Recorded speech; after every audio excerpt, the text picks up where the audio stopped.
বা CDP office বা labour department এখানে যদি কেউ প্রতিনিধি থাকেন ওনাদেরকে ইনফরমেশন করতে পারেন। পাশাপাশি ওই বাচ্চাটা যদি কোনো আর্থিক অসচ্ছলতার কারণে চাইল্ড লেবার হতে বাধ্য হয়েছে, তাহলে আপনারা ওই বাচ্চাটার স্পন্সরশিপের জন্য আপনারা অ্যাপ্লাই করতে পারেন।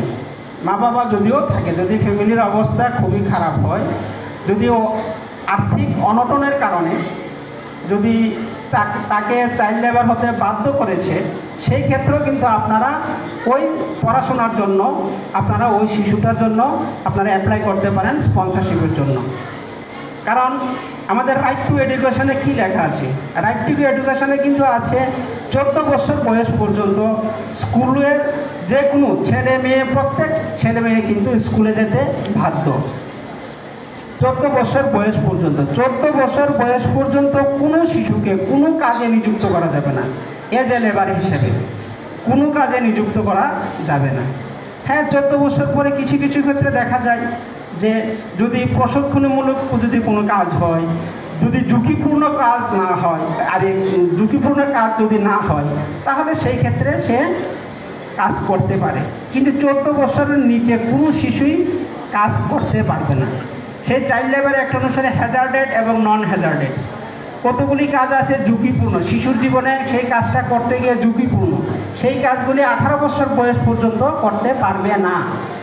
আর কতগুলি বিষয় আছে সেটা ঝুঁকিপূর্ণ না, সেটা তার এই শিক্ষার মাধ্যমে তার ভবিষ্যৎ কাজে লাগবে।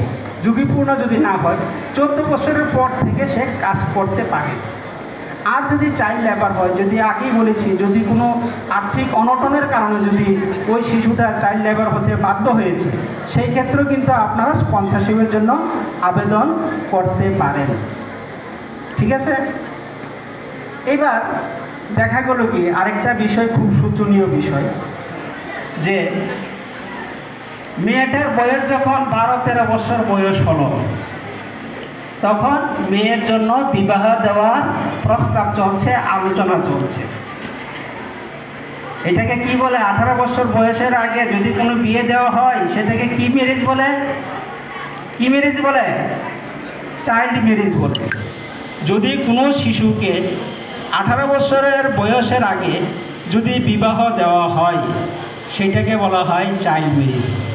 আপনারা কি জানেন চাইল্ড ম্যারেজ একটা দণ্ডনীয় অপরাধ? 18 বছরের আগে কোনো মেয়েকে যদি বিয়ে দেওয়া হয় তাহলে সেটা কিন্তু আইনত দণ্ডনীয় অপরাধ। সেই ক্ষেত্রে 2 বছরের জেল এবং 1 লক্ষ টাকা পর্যন্ত জরিমানার বিধান আছে। এবং কারা কারা এই শাস্তির আওতায় আসবে? আমি এক কথাই বলবো যে এই বিবাহের সঙ্গে যুক্ত যারা আছেন তারা সবাই এই আইনের আওতায় আসবে।